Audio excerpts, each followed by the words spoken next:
संक्षिप्त महाभारत के अनुशासन पर्व में ब्रह्मसर तीर्थ में अगस्त्य के कमल की चोरी पुष्ट होने पर ब्रह्म ऋषि और राज ऋषियों की धर्म उद्देश्यपूर्ण शपथ। भीष्म जी कहते हैं, युधिष्ठिर, प्राचीन काल में राज ऋषियों और ब्रह्म ऋषियों ने तीर्थ यात्रा करते समय मृणाल की चोरी को ही लेकर आपस में जो शपथ खाई थी, वह पुरातन इतिहास में तुम्हें सुना रहा हूँ, सुनो। पश्चिम दिशा के प्रसिद्ध तीर्थ प्रभात क्षेत्र में कुछ ऋषियों और राजाओं ने एकत्रित होकर आपस में सलाह की कि हम समस्त भूमंडल के पुण्य तीर्थों की यात्रा करें। हम में से सभी लोगों के मन में इस बात की इच्छा है, अतः सब साथ ही चलें। ऐसा निश्चय करके शुक्र, अंगिरा, कवि, अगस्त, नारद, पर्वत, भृगु, वशिष्ठ, कश्यप, गौतम, विश्वामित्र, जमदग्नि, गालव, अष्टक, भरद्वाज, अरुंधति देवी, बालखिल्य ऋषि तथा शिबी, दिलीप, नहुष, अम्बरीश, याति, धुंधुमार और पुरु आदि राजा देवराज इंद्र को आगे करके सब तीर्थों में भ्रमण करने लगे। घूमते घूमते माघ की पूर्णिमा को वे पवित्र जल वाली कोष्की नदी के तट पर जा पहुंचे और सबने वहां स्नान किया। इस प्रकार अनेकों तीर्थों में स्नान करके निष्पाप होकर वे सब लोग अत्यंत प्रेम ब्रह्मसरे पुष्कर नामक तीर्थ में गए। वहां ब्रह्मा जी के सरोवर में स्नान करके उन अग्नि के समान तेजस्वी ब्रह्म ऋषियों और राज ऋषियों ने कमल के पुष्पों का भोजन किया। तत्पश्चात कुछ ब्राह्मण मृणाल खोदने लगे और कुछ कमलों का संग्रह करने लगे। अगस्त ऋषि ने भी कुछ कमल उखाड़कर किनारे पर रख दिए थे, किंतु पोखरे से निकलने पर सबने देखा कि अगस्त जी के कमलों की चोरी हो गई है। उस समय अगस्त जी ने संपूर्ण ऋषियों से पूछा, मेरा कमल किसने चुरा लिया? तब सभी महर्षि घबरा उठे और कहने लगे, मुनिवर, हम लोगों ने आपके कमल नहीं चुराए हैं। इस बात की सच्चाई के लिए हम कठोर शपथ खा सकते हैं। ऐसा निश्चय करके उन महर्षि और राजाओं ने अपने पुत्र पौत्रों के साथ धर्म की ओर दृष्टि रखते हुए क्रमशः शपथ खाना आरंभ किया। भृगु बोले, मुनि, जिसने आपके कमल की चोरी की हो उसे गाली सुनकर बदले में गाली देने और मार खाकर मारने का पाप लगे। वशिष्ठ बोले, जिसने आपके कमल चुराए हों वैसे धाय से विमुख हो जाए, कुत्ता साथ लेकर शिकार खेले और गांव गांव भीख मांगता फिरे। कश्यप बोले, जो आपका कमल चुरा ले गया हो वह सब जगह सब तरह की वस्तुओं की खरीद बिक्री करे, किसी की धरोहर हड़प लेने का लोभ करे और झूठी गवाही दे। गौतम बोले, जिसने आपके कमल की चोरी की हो वह अहंकारी, बेईमान और अयोग्य का साथ करने वाला, खेतीहर और ईर्ष्या युक्त होकर जीवन व्यतीत करे। अंगिरा बोले, जो आपका कमल ले गया हो वह अपवित्र, वेद को मिथ्या बताने वाला, कुत्ते लेकर शिकार खेलने वाला, ब्रह्म हत्यारा और अपने पापों का प्रायश्चित ना करने वाला हो। धंधुमार बोले, जिसने आपके कमलों की चोरी की हो उसे मित्रों का उपकार ना मानने, शूद्र जाति की स्त्री से संतान उत्पन्न करने और अकेले ही स्वादिष्ट भोजन करने का पाप लगे। पुर बोले, जो आपका कमल चुरा ले गया हो वह चिकित्सा का व्यवसाय अर्थात वैद्य या डॉक्टर का पेशा करे, स्त्री की कमाई खाए तथा ससुराल के धन पर गुजारा करे। दिलीप बोले, एक कुओं वाले गांव में रहकर शूद्र जाति की स्त्री से संबंध रखने वाले ब्राह्मण को मृत्यु के पश्चात जिन दुखदायी लोकों में जाना पड़ता है वही लोक उस मनुष्य को भी मिले जो आपके कमल चुरा कर ले गया हो।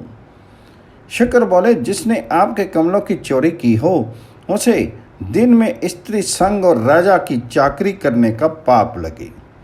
जमदग्नि बोले, जिसने आपके कमल लिए हों वह निषिद्ध काल में अध्ययन करे, मित्र को ही श्राद्ध में जिमावे तथा स्वयं भी शूद्र के श्राद्ध में भोजन करे। शिवी बोले, जो आपका कमल चुरा ले गया हो वह अग्निहोत्र किए बिना ही मर जाए, यज्ञ में विघ्न डाले और तपस्वियों के साथ विरोध करे। याति बोले, जिसने आपके कमलों की चोरी की हो वह व्रतधारी होकर भी ऋतुकाल के अतिरिक्त समय में स्त्री संग और वेदों का खंडन करे। नहुष बोले, जिसने आपके कमलों का अपहरण किया हो वह सन्यासी होकर भी घर में रहे, यज्ञ की दीक्षा लेकर भी मनमाना बर्ताव करे और वेतन लेकर विद्या पढ़ावे। अम्बरीश बोले, जो आपका कमल ले गया हो वह निरशंस हो, स्त्रियों, बंधु बांधवों और गौओं के प्रति अपने धर्म का पालन नहीं करे तथा ब्रह्म हत्या के पाप का भागी हो। नारद जी बोले, जिसने आपके कमलों का अपहरण किया हो वह देह रूपी ग्रह को ही आत्मा समझे, मर्यादा का उल्लंघन करके शास्त्र पढ़े, उल्टे सीधे सर से वेद मंत्र का उच्चारण करे और गुरुजनों का अपमान करने वाला हो। नाभाग बोले, जिसने आपके कमल चुराए हों वह सदा झूठ बोले, संतों के साथ विरोध करे और कीमत लेकर कन्या बेची। कवि बोले, जिसने आपका कमल लिया हो वह गौ को लात मारने, सूर्य की ओर मुंह करके पेशाब करने और शरणागत को त्याग देने के पाप का भागी हो। विश्वामित्र बोले, जो आपका कमल उठा ले गया हो वह राजा का पुरोहित और अन्य अधिकारी का यज्ञ करने वाला हो तथा खरीदे हुए गुलाम को अपने मालिक की खेती में हानि पहुंचाने से जो दोष लगता है वही उससे भी लगे। पर्वत बोले, जिसने आपका कमल चुराया हो वह गांव का मुखिया हो, गधे की सवारी पर चले और पेट भरने के लिए कुत्तों के साथ लेकर शिकार खेले। भरद्वाज बोले, जिसने आपके कमलों की चोरी की हो उस पापी को निर्दयी और असत्यवादी मनुष्यों में रहने वाला सारा का सारा पाप लगे। अष्टक बोले, जिसने आपका कमल चुराया हो वह राजा मंद बुद्धि, स्वेच्छाचारी और पापी होकर अधर्म पूर्वक पृथ्वी का राज्य करे। गालव बोले, जो अपना कमल चुरा ले गया हो वह महापातकियों से भी बढ़कर निंदनीय, अपने बंधुओं का अपकार करने वाला तथा दान देकर अपने ही मुंह से उसका बखान करने वाला हो। अरुंधति बोली, जिस स्त्री ने आपका कमल लिया हो वह अपनी सास की निंदा करे, स्वामी से रूठी रहे और अकेले स्वादिष्ट भोजन करे। बालखिल्य बोले, जो आपका कमल ले गया हो वह अपनी जीविका के लिए गांव के दरवाजे पर एक पैर से खड़ा रहे और धर्म को जानते हुए भी उसका परित्याग कर दे। शुनशक बोला, जो द्विज होकर भी सवेरे और शाम को अग्निहोत्र की अवहेलना करके सुखपूर्वक सोता हो तथा सन्यासी होकर भी मनमाना बर्ताव करता हो, ऐसे मनुष्य को जो पाप लगता है वही उसका कमल चुराने वाले को भी लगे। सुरभि बोली, जिस गौ ने आपके कमलों की चोरी की हो उसका पैर बालों की रस्सी से बांधा जाए और उसे दूसरा बछड़ा दिखाकर कांस के बर्तन में दोहा जाए। भीष्म जी कहते हैं, युधिष्ठिर, इस प्रकार जब सब लोग नाना प्रकार की शपथें कर चुके तो देवराज इंद्र बहुत प्रसन्न होकर मुनिवर अगस्त्य जी के सामने प्रकट हो गए। उन्होंने मुनि की ओर दृष्टिपात करके कहा, ब्राह्मण, जो आपका कमल ले गया हो वह यजुर्वेद के ज्ञाता ऋत्विक को तथा सामवेद के विद्वान ब्रह्मचारी को कन्या देने का फल प्राप्त करे तथा वह अथर्ववेद का अध्ययन समाप्त करके स्नातक बने। यही नहीं, वह संपूर्ण वेदों का अष्टाध्यायी, पुण्यशील और धार्मिक होकर ब्रह्मा जी के लोक में गमन करे। अगस्त बोले, इंद्र, तुमने जो शपथ की है ये तो आशीर्वाद रूप है, अतः आप ही ने मेरे कमल लिए हैं, कृपया उन्हें वापस कीजिए, यही सनातन धर्म है।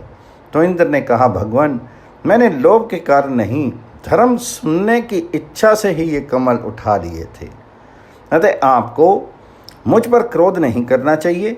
आज मैंने आप लोगों के मुंह से उस आर्ष सनातन धर्म का श्रवण किया है जो नित्य अविकारी, अनामय और संसार सागर से पार उतारने के लिए पुल के समान है।